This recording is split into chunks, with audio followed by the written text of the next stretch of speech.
Vocês estão felizes? Amém. Mais uma vez, vocês estão felizes? Amém? Estou muito feliz também, queridos, de estar aqui com vocês. Queridos, os céus, eles estão abertos sobre as nossas vidas. Amém. Fala um amém aí. Amém. Os céus estão abertos sobre as nossas vidas. A palavra de Deus fala que Jesus abriu um novo e vivo caminho, ao qual eu e você hoje temos acesso a Deus. Nós temos comunhão com Deus. A obra redentora de Jesus abriu os céus sobre as nossas vidas. Quando nós olhamos para a palavra de Deus, nós poderíamos dizer que da parte de Deus, queridos, está tudo certo. Sim ou não? Sim. Da parte de Deus, queridos, está tudo certo. Por quê? Porque hoje nós temos acesso a Ele. Olha o que Colossenses capítulo 3, verso 1 nos fala. Colossenses capítulo 3, no verso 1.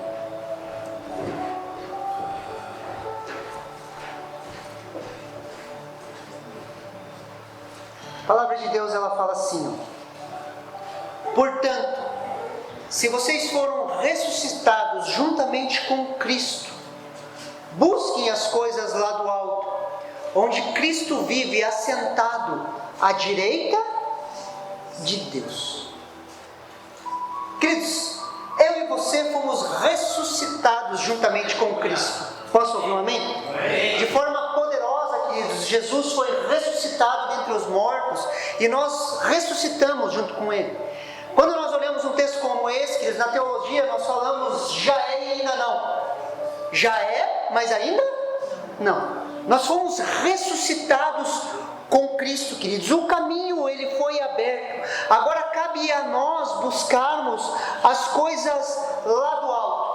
Se nós fomos ressuscitados com Cristo, se nós nascemos de novo, se nós fomos revestidos de Cristo, se a obra redentora de Jesus alcançou as nossas vidas, queridos, nós já estamos assentados com Cristo nos lugares celestiais. A nossa função agora é buscar as coisas lá do alto. E a ideia de buscar as coisas do alto, queridos, não é eu e você vivemos como monges, meditando, fugindo da sociedade, sei lá, como a igreja já tentou fazer. A ideia de buscar as coisas do alto, queridos, é olhar os padrões do céu e manifestar na terra. É olhar as coisas do alto, buscarmos os padrões celestiais, queridos, e manifestarmos sobre a terra. Lhes darei as chaves do reino. O que vocês ligarem na terra será ligado nos céus. Aquilo que vocês desligarem na terra será desligado nos céus. Nós podemos, queridos, buscar os padrões do alto. Queridos, e buscar é uma ação passiva, e não é uma ação ativa, e não uma ação passiva. Quando a Bíblia nos chama a buscar, queridos, é algo ativo. Posso ouvir um amém? Não é algo que nós ficamos esperando. Esperar em Deus, queridos, não é ficar sentado sem fazer nada. Esperar em Deus é uma busca ativa das coisas de Deus, do entendimento da parte de Deus para aquilo que nós estamos vivendo hoje.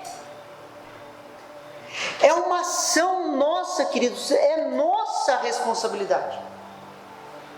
Eu e você fomos chamados a buscar a Deus. Você concorda comigo que da parte de Deus está tudo certo? Sim ou não? Sim. Jesus vai morrer na cruz uma vez mais por mim e por você? Não. Ele já morreu, sim ou não? Sim. Ele subiu aos céus, rogou ao Pai, enviou o Espírito Santo. Hoje o Espírito Santo habita em nós. Ele está sobre nós, Ele é por nós e Ele habita em nós. Sim ou não? Sim. Aquilo que nós precisamos da parte de Deus, nós já recebemos. Cabe a mim e a você agora buscarmos a Deus, sim ou não? E isso é uma ação ativa. Se da parte de Deus está tudo certo, o que falta? Olha o que Efésios capítulo 1, do verso 17 ao 19 nos fala. Se você tem costume de marcar sua Bíblia, eu te convido a marcar esse texto. Efésios, capítulo 1, do versículo 17 ao 19. Preste muita atenção no que a palavra de Deus nos fala aqui. Essa aqui é uma oração de Paulo. Paulo tem duas orações na carta de Efésios.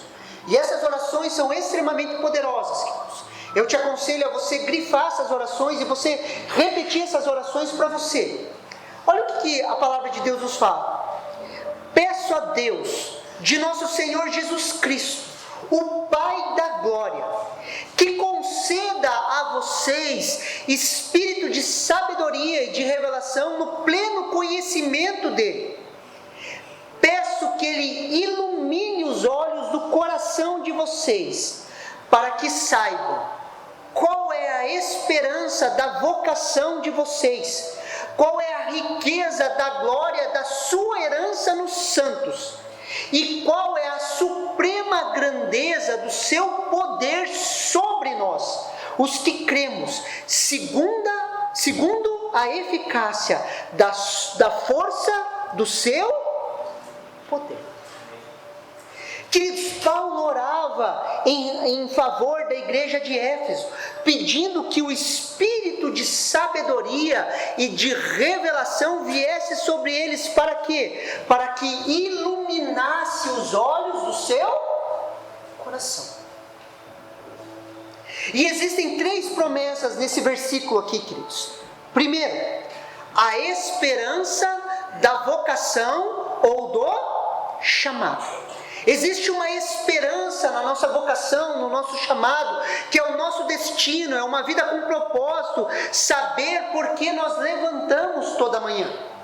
Quando Paulo fala da esperança da vocação ou do chamado, quando eu e você entendemos o chamado de Deus para as nossas vidas, a síndrome de segunda-feira ela acaba nas nossas vidas. Por quê? Porque nós vivemos uma vida com propósito. Nós temos um porquê acordar de manhã. Na cultura japonesa, queridos, existe algo que eles chamam de Ikigai. Ikigai é a razão por que você acorda todas as manhãs. Ela envolve o seu trabalho, os seus afazeres diários, o porquê você levanta toda manhã.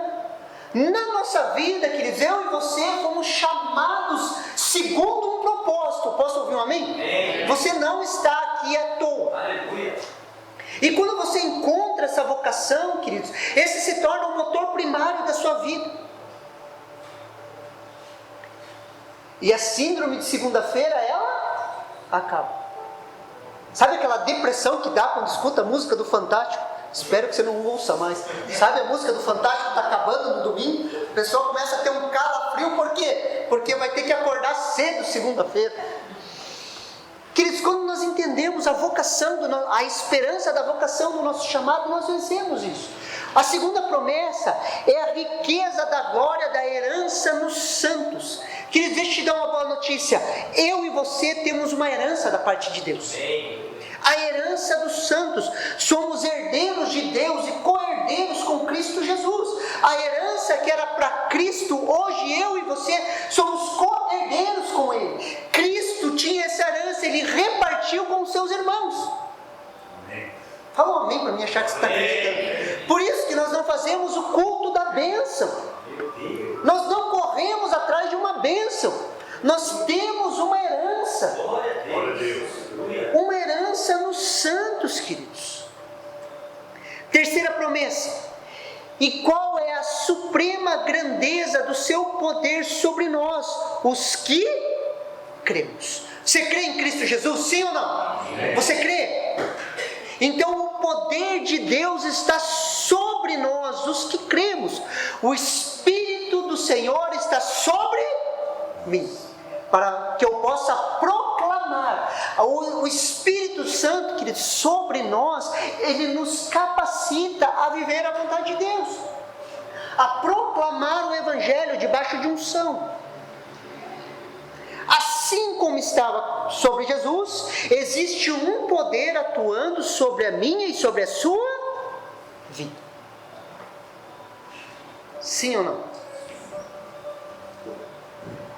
Preste atenção ali no texto, queridos. Paulo não orava para que eles recebessem a esperança da vocação, nem da riqueza da glória da herança nos santos, nem o grande poder. Ele não orava para que eles recebessem. Olha lá.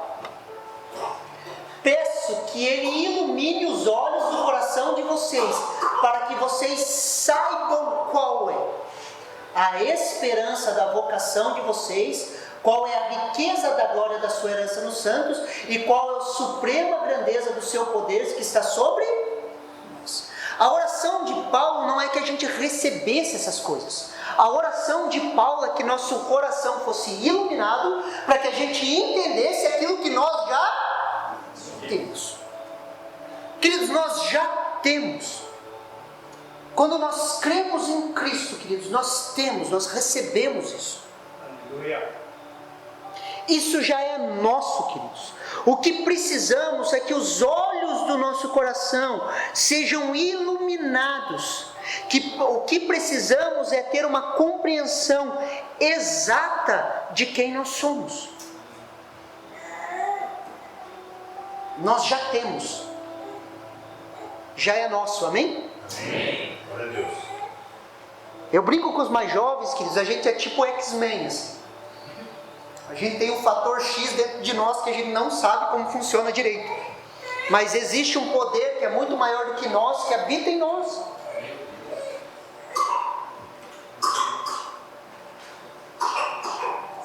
Algumas pessoas que estudam a manifestação de Deus na igreja, queridos, eles falam sobre 3 ondas. 3 ondas. A primeira onda, queridos, foi uma onda de avivamento que aconteceu na Azusa, que restaurou a ideia do Espírito sobre nós. A restauração dos dons, do dom de língua, do agir de Deus, o Espírito de Deus sobre nós. Na década de 60, 70, veio muito forte no meio carismático, queridos, a pregação da fé, que é o Espírito por nós. O agir de Deus por nós, a pregação da fé, a cura divina, o agir de Deus, que é o Espírito de Deus por nós. E existe uma terceira onda, queridos, que está vindo, queridos, sobre a igreja, que é o entendimento do Espírito Santo em nós. E dizem que essa é a última grande onda de avivamento. É o entendimento da igreja que nós já somos aquilo que Cristo Jesus conquistou por nós. O que nós precisamos, queridos, que os nossos olhos sejam iluminados. Como iluminamos os olhos do nosso coração? Essa é a pergunta. Primeiro, inicia-se com uma palavra. Repete assim comigo, uma palavra. Olha o que Salmo 119, versículo 105 nos fala. Salmo 119, 105. Lâmpada para os meus pés é a tua palavra, e luz para o meu caminho. Queridos, a palavra de Deus, ela é lâmpada para os nossos pés e luz para o nosso caminho. Eu ouço a palavra gera fé no meu coração, e essa fé me leva a uma ação. A palavra de Deus, queridos, quando ela é pregada, ela desperta a fé. A fé, ela vem pelo ouvir, e o ouvir pela palavra de Deus. Quando nós estamos lendo a palavra de Deus, queridos, de forma sobrenatural, a fé vai sendo gerada. Pastor, mas eu não entendo nada. Queridos, a Bíblia não é um livro para nós entendermos de forma racional. Apesar de que a razão ela participa da revelação, nós não precisamos entender para que a fé seja gerada. Posso ouvir um amém? Amém. Queridos, eu tinha um senhor que caminhou muito tempo conosco, que ele não sabia ler. Ele aprendeu a ler para ler a palavra de Deus. Enquanto ele não sabia ler, ele ouvia. E ele prestava atenção no culto. Queridos, ele liderava grupo familiar sem saber ler. E quando nós visitávamos ou íamos conversar com ele a respeito da palavra de Deus, queridos, como era gostoso ouvir aquele homem falar da palavra. Sim ou não? A palavra de Deus, queridos, ela não é um livro normal, ela não é um livro comum, ela é a palavra de Deus. E à medida que nós vamos lendo ela vai gerando fé em nosso coração. Quer ver um exemplo simples? Você lembra o que você comeu terça-feira passada? Você lembra? Não? Nutriu ou não te nutriu? Nutriu? Você lembra? Talvez antiga semana passada, mas pode ter certeza que te nutriu, te fortaleceu. Leia a palavra de Deus, porque tudo se inicia com uma palavra. Quando essa palavra gera fé no meu coração, isso se torna um fogo dentro de nós, queridos. Se torna um fogo. E a palavra nos leva a uma ação. Quando nós vamos lendo, queridos, a fé, ela se torna ativa em nós, ela nos leva a agir. Por isso, decida hoje andar por fé. Fala um amém aí, para você decidir junto comigo. Decida andar por fé, tendo os olhos do nosso coração iluminados pela palavra de Deus. O que é andar por fé, pastor? Andar por fé é crer mesmo quando não vemos. Não andamos, queridos, pelo que vemos com os nossos olhos naturais. Andar por fé tem a ver com os olhos espirituais. Quando os olhos do nosso coração são iluminados, queridos, nós começamos a ver coisas que nós não víamos antes. E algumas partes da palavra de Deus, elas se tornam nossas. Nossa, não tem quem tire. Olha o que 2 Coríntios capítulo 5, verso 7 nos fala. Porque andamos por fé e não pelo que vemos. Queridos, precisamos ver como Deus vê. Quando enfrentamos problemas, precisamos ver da perspectiva de Deus. Nós precisamos olhar, queridos, para o nosso casamento, para a nossa família, para as nossas finanças, da maneira que Deus vê. Lembra lá, se fomos ressuscitados com Cristo, devemos buscar as coisas lá do alto. Quando nós olhamos para as nossas vidas, queridos, ela é feita de várias áreas. E nessas áreas nós precisamos ver como Deus vê. Pastor, é fácil? Nunca foi, nunca vai ser.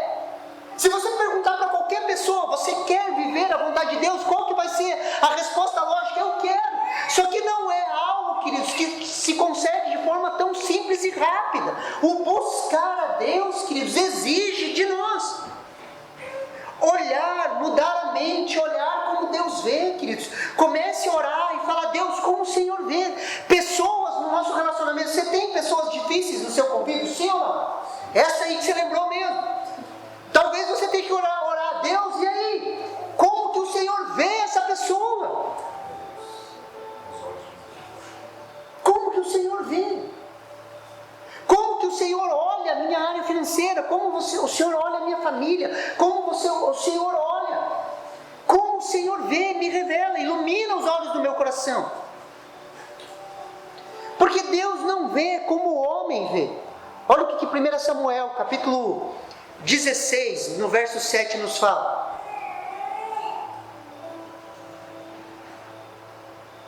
Porém, o Senhor disse a Samuel: não olhe para a sua aparência, nem para a sua altura, porque eu o rejeitei.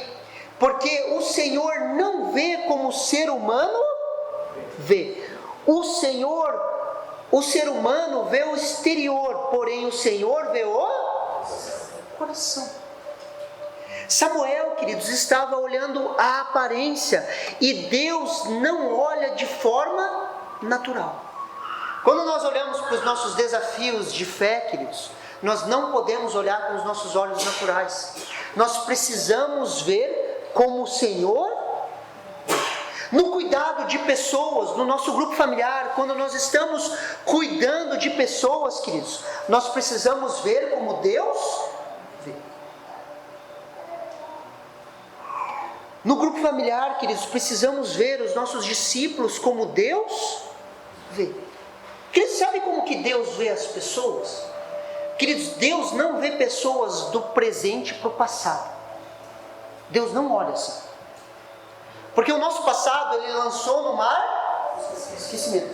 Deus olha as pessoas do presente para o futuro. Deus nunca olha do presente para o passado. Quando você for olhar uma pessoa, não pergunte ou não queira olhar ela do presente para o... Ah, pastor, mas aquilo ali não dá jeito, sempre foi assim aquela praga ali. Nós olhamos as pessoas do presente para o futuro. aquilo que Deus ainda vai fazer? Não. Glória a Deus. Glória a Deus. Olha o que Êxodo, capítulo 12, verso 41 nos fala. Olha que interessante esse texto aqui, queridos. Lembrando que o povo de Israel, ele entra através de José, eles entram no Egito, eles passam um tempo ali no Egito, eles crescem, se multiplicam, morrem os faraós, as pessoas já não lembram mais quem é José, esse povo se torna escravo no Egito, e eles estão 430 anos cozinhando tijolos, queridos. Boa parte desse tempo eles foram escravos. Agora imagine, queridos, um povo 300 anos escravo, cozinhando tijolo. Consegue me entender? Eles estão 430 anos no Egito, provavelmente grande parte desse tempo como escravos, e olha o jeito que Deus fala com eles. Êxodo capítulo 12, versículo 41. E aconteceu que ao final dos 430 anos, nesse mesmo dia, todos os exércitos do Senhor saíram da terra do Egito. Exércitos do Senhor. Ele não tirou um povo escravo daquele lugar? Sim ou não? Sim. Esse povo, ele tinha treinamento bélico? Não. Esse povo sabia guerrear? Não. Mas Deus via ele como um grande exército. Deus olhava esse povo como um grande exército, queridos. Assim como Ele olha para a minha e para a sua vida. Glória a Deus. Aleluia. Assim como Ele olha para a pessoa que está do seu lado. Glória a Deus. Deus, Ele vai olhar o propósito, queridos.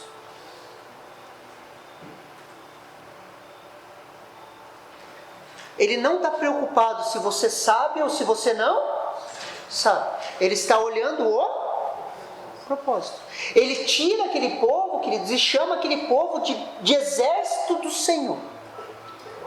Um povo escravo, murmurador, covarde, rebelde. Deus já não sabia na sua presciência tudo o que ia acontecer? E mesmo assim Ele falou, o meu grande exército. Glória a Deus. A gente olha para a igreja, às vezes a gente se torna críticos da igreja, sim ou não? E a gente fica falando, a igreja é isso, a igreja é aquilo. Deus dos céus, Ele olha e fala, minha noiva, santa, imaculada e sem... Meu Deus, aleluia. Glória a Deus. Glória a Deus. É a maneira que Deus vê, queridos. Olhar com os olhos da fé para a igreja é olhar a maneira que Deus... Pastor, mas a igreja tem problema? Tem, queridos, mas nós amamos a igreja. Amém. Amamos a igreja. Ser igreja é bom, fala um amém. Amém. Viver igreja é bom, queridos. Pastor, eu fui ferido, mas viver igreja é bom. É um privilégio ser igreja. Segundo, andar por fé, queridos, é obedecer mesmo quando eu e você não entendemos. O que Deus busca de nós, queridos, é a obediência e não a perfeição. Às vezes a gente foca em ser perfeito, se castiga pelos nossos erros. Deixa eu te dar uma boa notícia, queridos. Deus não cobra a perfeição de você. O que Ele cobra é a sua obediência. Ele busca pessoas que obedeçam. Assim como um pai busca a obediência dos seus filhos. Que tem como cobrar de uma criança, queridos, a perfeição? Não. A obediência, sim. É assim que Deus lida conosco. Muitas vezes, ou a maioria das vezes, queridos, nós não vamos entender, queridos. Geralmente com Deus, queridos, nós sempre entendemos depois. Repete assim comigo para você não dormir. Depois. Nós vamos entender depois. A gente olha o exemplo de Jó, que ele só no final do livro de Jó que ele foi entender o porquê. Quer ver outro exemplo? O Espírito Santo vem sobre os apóstolos, eles se levantam, o pessoal caindo ali, os 120 recebem o Espírito Santo, eles ficam como bêbados. E as pessoas começam a perguntar, né? Ah, estão bêbados, 9 horas da manhã, já é tudo bêbado esses caras. Depois da experiência, o que acontece? Pedro se levanta e fala o quê? Isso é o que estava escrito nos profetas. No último dia derramarei do meu Espírito sobre toda a carne. Primeiro vem a ação de Deus, depois que nós entendemos o que está acontecendo. Se o mover de Deus, começa a acontecer um mover aqui, as pessoas começam a receber, cair no chão, orar em línguas. Adianta você querer entender? Mas por que está acontecendo aquilo? Por que aquele roda? Por que aquele parece Eu já vi gente sair rodando assim, queridos, começar a jogar as cadeiras para cima. Você fala, meu Deus, mas por que? Não dá para entender, queridos. Se você tentar racionalizar, o que vai fazer? Você vai se afastar do mover, ficar lá no canto lá atrás falando só, isso aí está tudo errado. Só que depois, queridos, nós começamos a perceber que as pessoas vão sendo transformadas. Sim ou não? Não dá para entender, queridos. Nós vamos entender depois. Olha o que João capítulo 13, versículo 7 nos diz.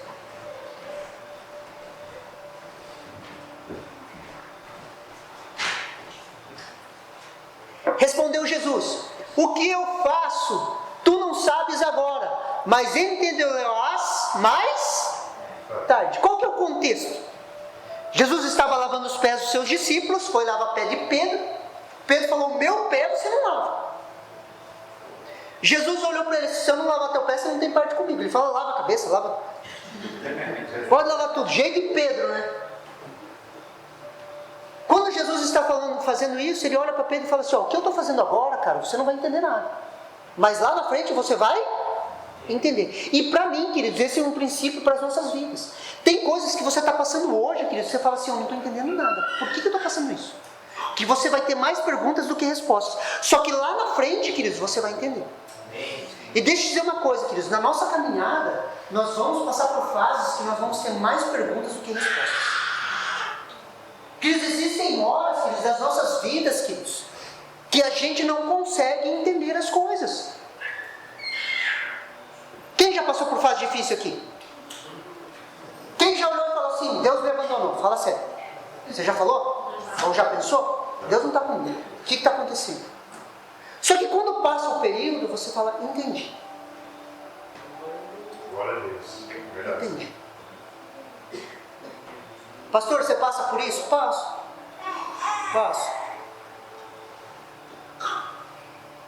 Tem horas que você para e fala assim, não estou entendendo nada. Nós estamos em transição da igreja, todos sabem, né? Estamos transicionando. Eu e a Kelly, queridos, nós tínhamos certeza que nós viemos para Campo Largo.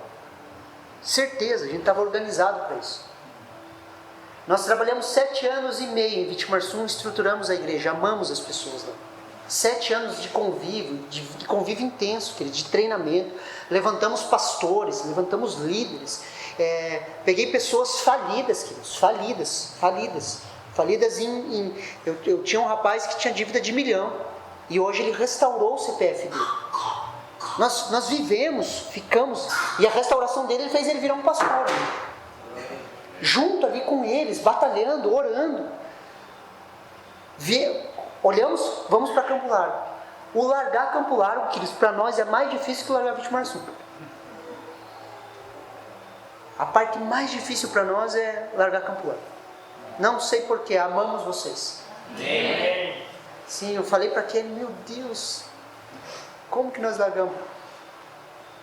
Não entendemos nada, queridos.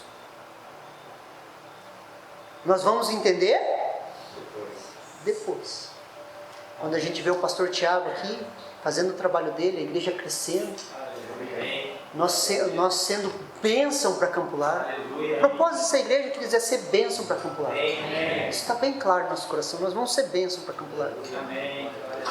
Onde as pessoas vão olhar e falar, aquela igreja é uma bênção. Sim ou não? Sim. Nós não vamos entender, queridos, mas lá na frente nós vamos entender. Por isso, não busque entender para fazer. A fé não é a razão lógica em ação. Às vezes a gente precisa racionalizar, entender e fazer, sim ou não?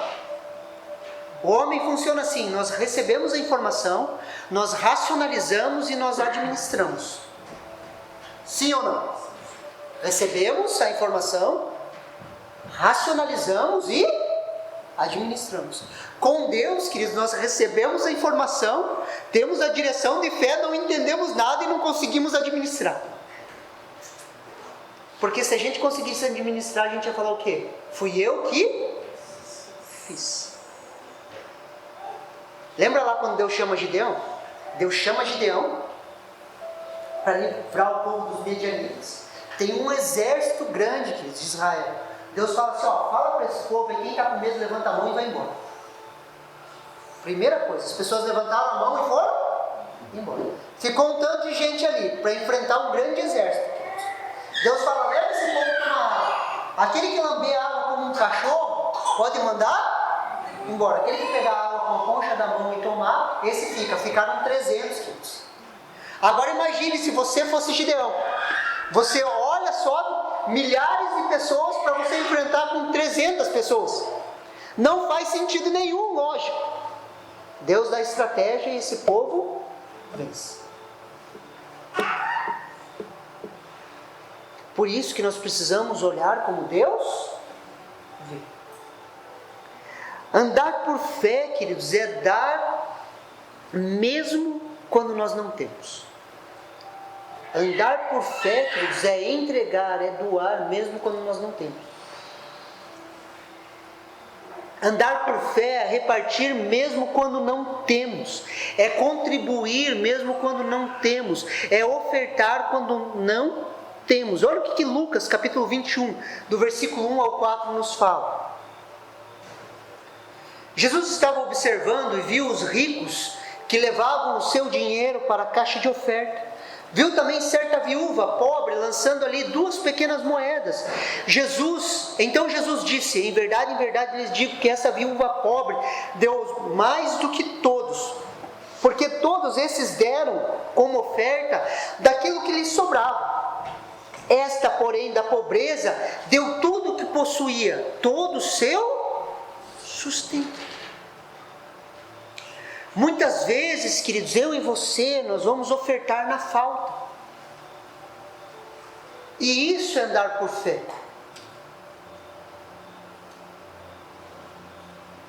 E isso não tem a ver somente com finanças, queridos. Muitas vezes nós vamos ter que ofertar o nosso tempo, sim ou não? E nosso tempo vai estar em falta.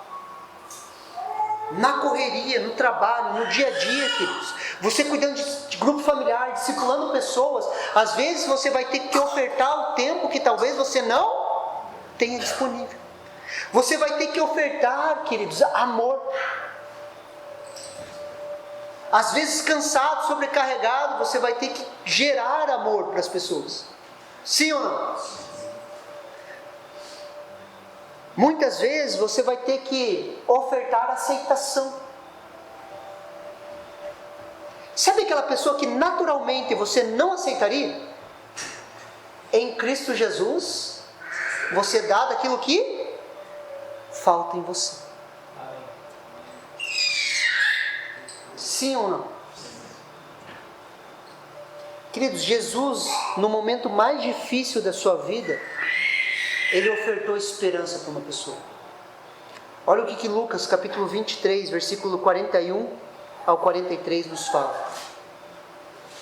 Olha que interessante, queridos.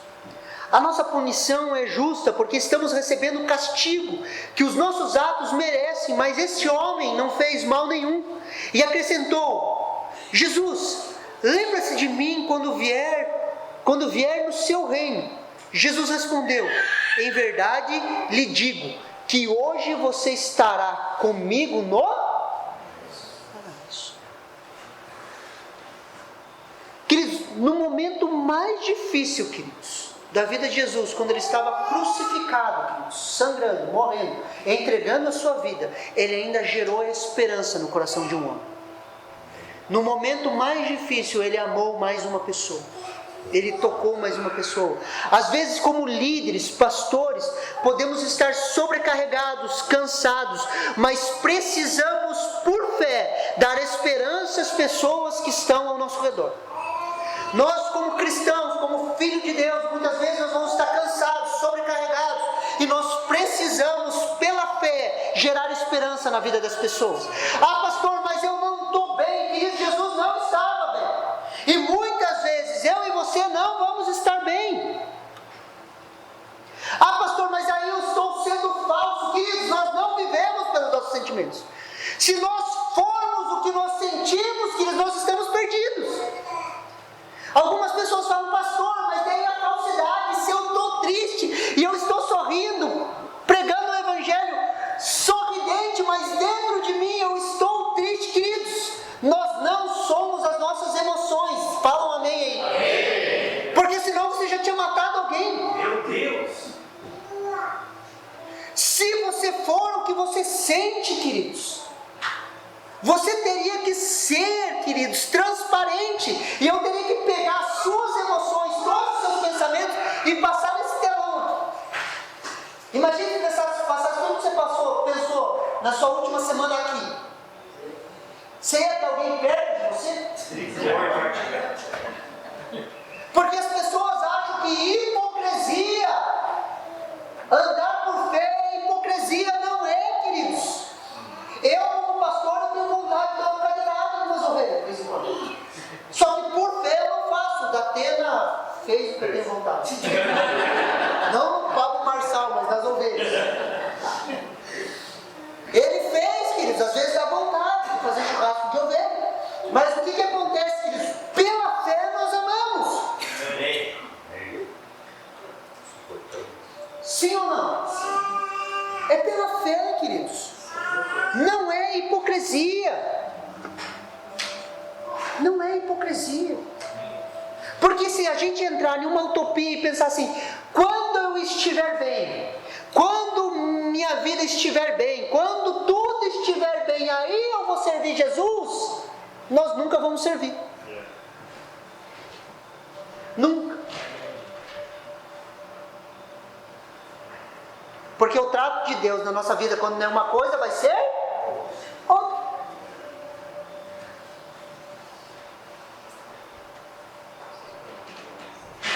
Andar por fé, queridos, é persistir mesmo quando não sentimos assim. Fé não é sentimento. Fala um amém. Fé não é sentimento. Nós não vivemos por sentimentos. Nós vivemos e nos movemos por... Sentimentos são importantes? São. Deus nos deu eles. Mas nos deu para serem governados pelo Espírito. Quando os sentimentos nos governam, aí é problema. Queridos, se você olhar para a sua história, quantas vezes você fez besteira porque você seguiu o teu coração? Sim ou não? Estava com tanta vontade de fazer e fiz. Não deu bom. Quantas vezes em uma explosão de raiva você falou coisas que você não deveria falar? Quantas vezes por emoções nós fizemos coisas que nós não deveríamos fazer? Por isso que o balizador da nossa caminhada é a fé.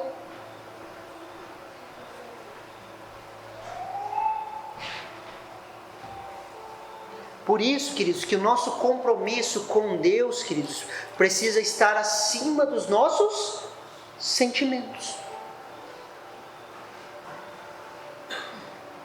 Como no casamento, queridos. Daí chega o camarada e fala para o pastor, pastor, vou separar, por quê? Ah, o amor acabou. Queridos, dá vontade de levantar na bicuda. Por quê? Porque pela fé nós persistimos, queridos. O compromisso feito diante de Deus, queridos, tem que estar acima dos nossos sentimentos.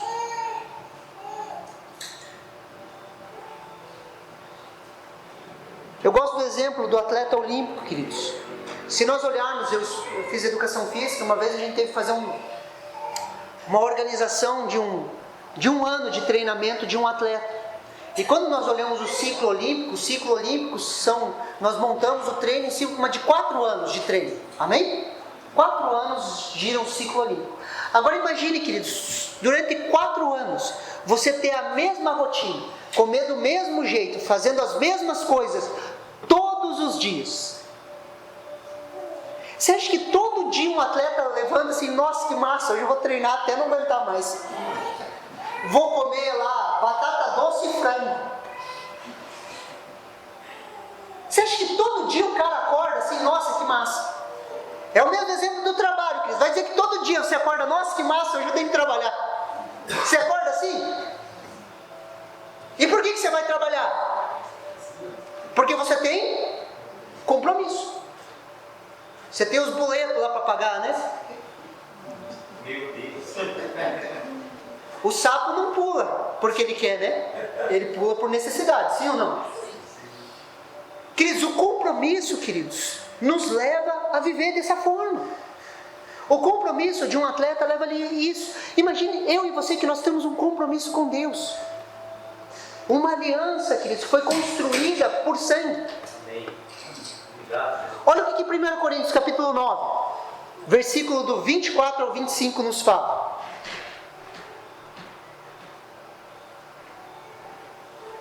Vocês não sabem que os que correm no estádio, todos na verdade correm, mas um só leva o prêmio?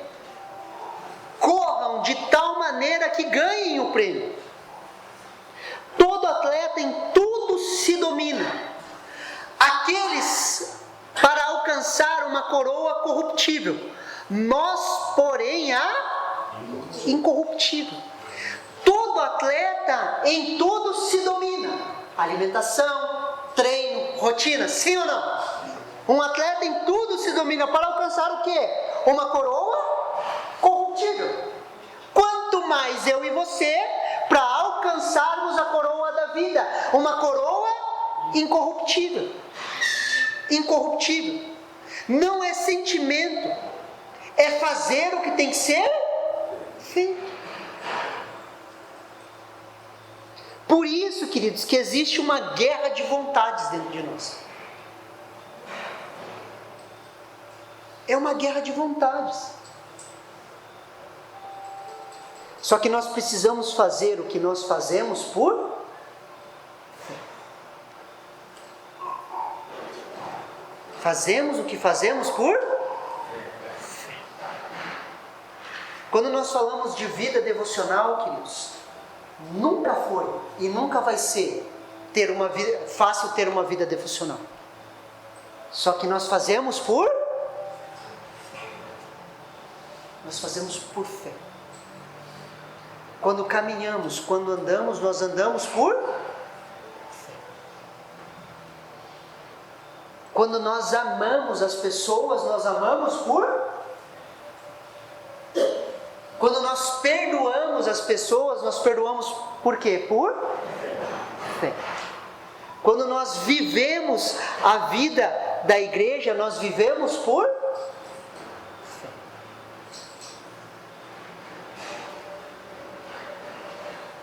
Quando nós discipulamos, cuidamos de pessoas, nós fazemos isso por fé. E nessa noite eu quero te convidar a você permitir que o Espírito Santo ilumine os olhos do seu coração, para que você compreenda aquilo que Jesus fez pela sua vida, aquilo que Ele depositou sobre você, para que isso possa te levar a uma caminhada de fé, para que pela fé você possa tocar pessoas, pela fé você possa ser um canal de bênção, e pela fé você possa trazer transformação ao mundo ao seu redor. Pessoas que andam por fé transformam o mundo ao seu redor. Pessoas são contagiadas. Você recebe essa palavra?